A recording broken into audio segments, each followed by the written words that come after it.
एक समय की बात है। एक छोटे से भारतीय गांव में राज नाम का एक विनम्र किसान रहता था। उनके पास जमीन का एक छोटा सा टुकड़ा था और अपनी जरूरतों को पूरा करने के लिए उन्होंने अथक परिश्रम किया।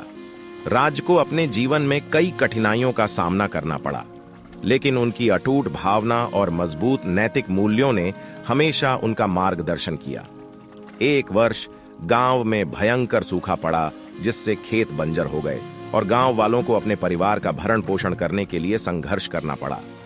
राज की फसलें सूख गईं और उनके परिवार को भूख का सामना करना पड़ा। इसके बावजूद राज ने निराशा से हार मानने से इनकार कर दिया।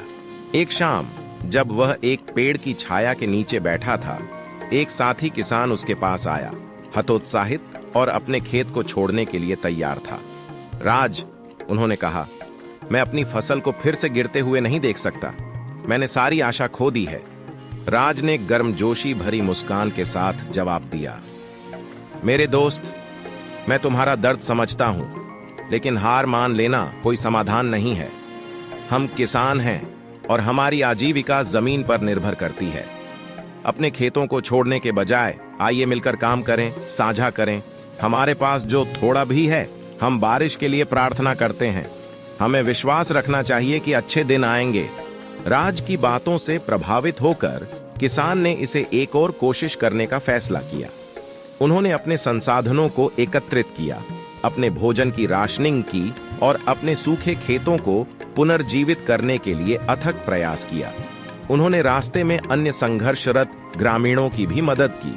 महीने बीत गए और जब चीजें निराशाजनक लगने लगीं, तभी आकाश में काले बादल छा गए। आखिरकार बारिश आई, जिसने प्यासी धरती को फिर से तरोताजा कर दिया। राज और उसके दोस्त की फसलें लहलहा उठीं और पूरे गांव ने भरपूर फसल का जश्न मनाया। कहानी का सार यह है कि विपरीत परिस्थितियों में भी विश्वास, लचीलापन और मदद का हाथ होना जरूरी है। आशा, कड़ी मेहनत और एकता की शक्ति में राज्य के अटूट विश्वास ने न केवल उसके खेत को बचाया, बल्कि समृद्धि भी लाई उसके पूरे गांव को। यह भारतीय किसान नैतिक कहानी हमें याद दिलाती है कि दृढ़ संकल्प और समुदाय की भावना के साथ हम सबसे चुनौतीपूर्ण परिस्थितियों पर भी काबू पा सकते हैं।